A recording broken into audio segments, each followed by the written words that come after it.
तो नमस्कार दोस्तों, मैं हिस्ट्री मैन फिर से एक नया वीडियो लेके आ चुका हूं। तो आज के वीडियो में हम बात करेंगे एक बहुत ही दिलचस्प कंपनी की, जो आइसक्रीम की कंपनी है, जिसकी शुरुआत सिर्फ और सिर्फ 13,000 रुपये से हुई थी और आज उसका वैल्यूएशन 5,300 करोड़ रुपए का है। जी हाँ, आपने सही पहचाना, 13,000 से लेकर 5,300 करोड़ का प्रॉफिट कैसे ये कंपनी का पहुँचा, आज हम पूरी हिस्ट्री इसकी जानेंगे। तो चलो शुरुआत करते हैं अपने वीडियो की। तो जी हाँ, मेरे वीडियो शुरू होने से पहले मैं आपसे एक रिक्वेस्ट करता हूँ कि अगर आपको ये मेरे वीडियो पसंद आया हो तो लाइक और सब्सक्राइब करना ना भूलें, जिससे मेरे को और मोटिवेशन मिलता है और मैं ऐसे और वीडियो बनाता रहूँ। तो ये बात है साल 1970 थी।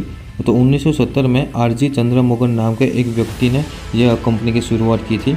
तो चंद्रमोहन की बात करते हैं तो चंद्रमोहन का जन्म थिरुथंगल नाम के गांव में हुआ था, जो तमिलनाडु में स्थित है। चंद्रमोहन पहले से ही बिजनेस करने की इच्छा रखते थे। चंद्रमोहन के गांव में जितने भी बड़े लोग थे वो कुछ ना कुछ बिजनेस करते थे, इसलिए चंद्रमोहन को बचपन से ही कुछ ना कुछ बिजनेस करने की इच्छा थी। तो चंद्रमोहन के परिवार की बात करें तो चंद्रमोहन के पिताजी एक वेजिटेबल होलसेलर थे, जो बहुत ही गरीब परिवार से थे और चंद्रमोहन की फाइनेंशियल कंडीशन इतनी अच्छी नहीं थी। चंद्रमोहन जी के पिताजी का सपना था कि वो थोड़ा पैसे बचाकर चंद्रमोहन को एक अच्छा फाइनेंशियल एजुकेशन दे, जिससे उनके परिवार की फाइनेंशियल कंडीशन थोड़ी अच्छी हो जाए। इसलिए उन्होंने अपना सारा पैसा चंद्रमोहन के कॉलेज के पीछे डाला। चंद्रमोहन के पिताजी ने फिर चंद्रमोहन को कॉलेज में दाखिला दिया और उसके बाद चंद्रमोहन मैथ्स के विषय में बहुत ही वीक थे और मैथ्स में ढेर सारी बार फेल होने के कारण चंद्रमोहन को कॉलेज से ड्रॉप आउट लेना पड़ा। फिर उसके कॉलेज टाइम के दौरान उसकी फैमिली की फाइनेंशियल कंडीशन बहुत ही बिगड़ने लगी, तो उसने डिसाइड किया कि अभी वो कुछ ना कुछ बिजनेस चालू करेंगे। तो चंद्रमोहन के पास कुछ पैसे नहीं थे, तो उसने अपने परिवार के पास एक ज़मीन का टुकड़ा और जो घर था वो बेचकर 13,000 रुपये इकट्ठे किए। फिर उसके बाद चंद्रमोहन ने बिजनेस आइडिया सोचा कि उसके पास कौन से बिजनेस करने के लिए आइडिया थे। तो चंद्रमोहन ने कुछ एक आधो आइडिया, एक मूवी थिएटर का सोचा, फिर ऑनियन एक्सपोर्ट करने का सोचा, फिर कुछ वेजिटेबल एक्सपोर्ट करने का सोचा। लेकिन तकलीफ वो थी कि चंद्रमोहन के पास सिर्फ 13,000 रुपये ही है। तो अभी वो सोच रहे थे कि 13,000 रुपये से कौन सा बिजनेस शुरू किया जाए। फिर एक बार चंद्रमोहन ने एक आइसक्रीम दुकान खोलने की आइडिया आया। तो चंद्रमोहन ने 13,000 रुपये से एक 250 स्क्वायर फीट में एक छोटी सी आइसक्रीम की शॉप की शुरुआत की, जिसको उसने अरुण आइसक्रीम का नाम दिया। जी हाँ, मैं बात कर रहा हूँ 1990 की। 1990 में चंद्रमोहन ने अपने 4 एम्प्लॉय के साथ एक आइसक्रीम की शॉप शुरुआत की, जिसमें वो दिन में आइसक्रीम बेचते थे और रात को वही शॉप में वो सोते थे। तो आप सोच रहे होंगे कि अरुण आइसक्रीम का नाम अरुण कैसे रखा। तो अरुण का मतलब तमिलनाडु का एक तमिल वर्ड है अरुदोयम, उसके जिसका मतलब है सूर्य का उगना, जैसे कि सनराइज। तो 1970 में चंद्रमोहन ने आइसक्रीम की शुरुआत तो कर ली, लेकिन ये बिजनेस करना बहुत ही मुश्किल लग रहा था, क्योंकि ऑलरेडी साउथ के में बहुत बड़ी आइसक्रीम की कंपनियाँ थी और ऑलरेडी 4,000 से भी ज़्यादा लोकल वेंडर की दुकानें आइसक्रीम की वहाँ पे थी। तो आप इस बात से अंदाज़ा लगा सकते हो कि उस टाइम 1970 में कितना बड़ा चंद्रमोहन के लिए परेशानियों का सामना हो रहा था, क्योंकि एक मार्केट में इतनी बड़ी कंपनियां, इतने सारे लोकल वेंडर्स और उसमें अपनी एक छोटी सी आइसक्रीम कंपनी को इतना बड़ा करना ये कोई मामूली बात नहीं थी। और फिर चंद्रमोहन ने कुछ स्ट्रेटेजी अपनाई, जिसमें पहली थी टारगेटिंग फॉर न्यू कस्टमर। अभी आप सोच रहे होंगे कि चेन्नई जैसी बड़ी कंपनी में आइसक्रीम की एक छोटी सी दुकान चलाना कोई आम बात नहीं थी, क्योंकि वहाँ पे ऑलरेडी बहुत सारा कंपटीशन था। इसीलिए चंद्रमोहन ने एक नई टेक्निक अपनाई, जिसमें वो नए कस्टमर को फोकस कर रहे थे, जहाँ पे उसके जो बड़ी कंपनियाँ थी वो लोग फोकस नहीं कर रहे थे। इसलिए उन्होंने पता लगाया कि कॉलेज के स्टूडेंट होते हैं, उसको नए आइसक्रीम के ब्रांड टेस्ट करते रहते हैं। तो उसने सोचा कि क्यों ना सारे कॉलेज में जाकर उसकी जो कैंटीन होती है उसके साथ पार्टनरशिप किया जाए। और सिमिलरली उसने नोटिस किया कि जो सी पार्टी है उसमें भी कोई और कंपटीशन है नहीं, तो उसने अलग अलग शिप में भी जाके अपना आइसक्रीम का पार्टनरशिप स्टार्ट किया और वहाँ पे भी अपनी आइसक्रीम की सेलिंग स्टार्ट की। तो फिर धीरे धीरे चंद्रमोहन अपने आइसक्रीम की सेलिंग सब में बढ़ाते गए और उसके पार्टनरशिप भी बढ़ाते गए। और देखते ही देखते साल 1974 में अरुण ने अपने कॉलेज कैंटीन में 95% तक हिस्सा अपने कवर कर दिया था। जी हाँ, 95% तक का कॉलेज कैंटीन का हिस्सा उसने पूरी तरह से कवर कर दिया था।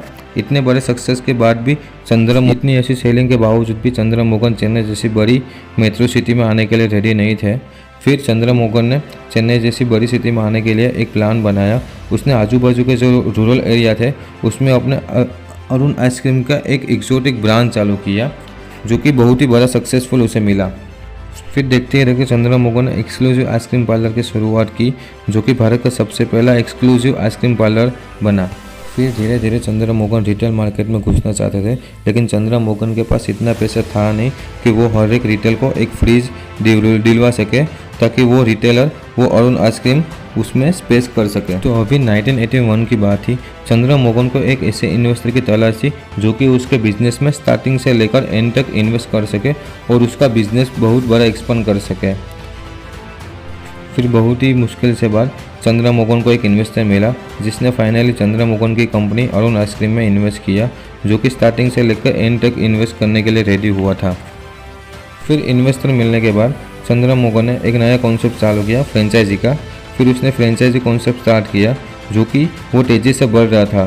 फिर धीरे धीरे चंद्रा मोहन ने पहले तमिलनाडु स्टेट, उसके बाद साउथ के अलग अलग स्टेट में वो अपनी फ्रेंचाइजी का मॉडल बढ़ाते रहे, जैसे कि कर्नाटका, केरला, आंध्र प्रदेश। फिर 1985 में अरुण आइसक्रीम तमिलनाडु की हाईएस्ट सेलिंग आइसक्रीम बनी और फिर उसके बाद चंद्रा मोहन की अरुण आइसक्रीम दिन ब दिन अपनी तरक्की करती गई। फिर देखते देखते 1999 तक अरुण जैसे जैसे आइसक्रीम की सेलिंग बढ़ रही थी, चंद्रा मोहन के लिए एक और समस्या आने लगी। वो जो समस्या थी मिल्क की। अभी मिल्क की जो प्राइस थी वो फ्लक्चुएट हो रही थी, जिसके बावजूद चंद्रा मोहन को बहुत बड़ी मुश्किलें आ रही थी। तो ये मुश्किलें बहुत ही बढ़ रही थी, तो चंद्रा मोहन ने और एक प्लान बनाया।